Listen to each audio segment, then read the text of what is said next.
अस्सलाम वालेकुम रहमतुल्लाहि व बरकातहू।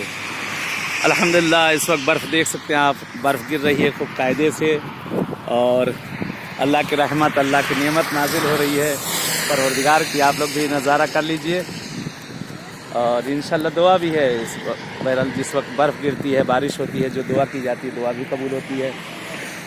दुआओं का वक्त है और हाजतों का वक्त है। जो हाजतें दुआएं हैं आप लोग भी मांग लिए, हम भी दुआ गो हैं आप सबके लिए।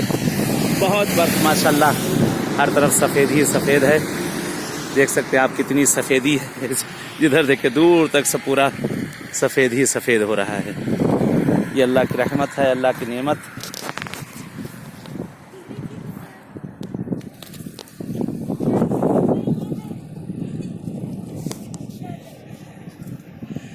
और आगे जा, उठाओ, यहाँ गंदा है। और आगे बीच में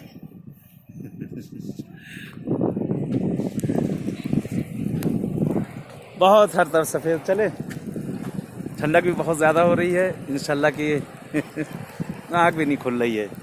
इंशाल्लाह दुआ करते हैं, फिर इंशाल्लाह परवरदिगार आप सबको भी आना नसीब करें इन जगहों पे।